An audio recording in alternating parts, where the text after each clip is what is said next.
जब हम संगठन क्लास करें 1 घंटा याद में बैठना जरूरी है, ये कोई पक्का नहीं है, लेकिन तब तक जरूरी है जब तक हमारी प्रैक्टिस एकाग्र होने की नहीं हो रही है। तब तक हमें हठ योग भी करना पड़े तो हम हठ योग भी करें।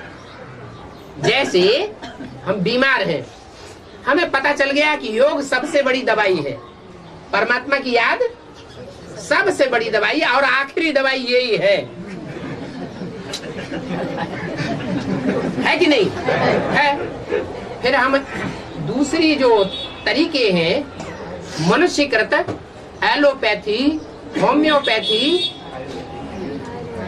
नेचुरोपैथी, इनको उपयोग में लाएं या न लाएं? जरूरत ही नहीं है? जरूरत ही नहीं है।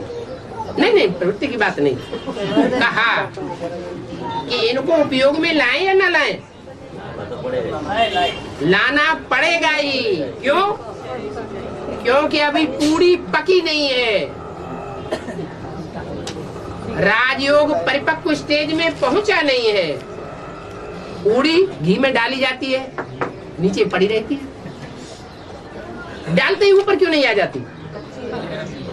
उसका एक गर्मी का जो टेम्परेचर है, जब तक उसे नहीं मिलेगा तब तक वो ऊपर नहीं आएगी। ऐसे ही पुरुषार्थ का भी टेम्परेचर है, वो जब तक टेम्पर नहीं पकड़ेगा। कितनी देर याद में टिकते हैं? बैठ के भी कितनी देर टिकते हैं? हा? अरे ज्यादा में ज्यादा किसी का अनुभव हो तो बताए कि हम इतनी देर याद में टिक जाते हैं, बिंदु रूप स्टेज में टिके रहते हैं। कितनी देर? हा? अरे ज्यादा से ज्यादा किसी का अनुभव हो तो आप ही बताओ ना, आपका प्रश्न। स्टेज बनती ही नहीं है।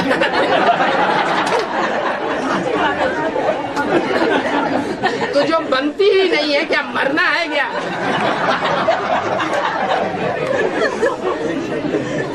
कहते हम तो ईश्वर की ही दवाई उपयोग करेंगे, हम मनुष्यों की दवाई लेंगे ही नहीं। अब बीमारी भयानक भयानक लगी हुई है, उससे ये भी देखते हैं कि लोगों को फायदा हो रहा है, कम से कम जिंदा तो रह जाते हैं। अरे जान है तो जहान है।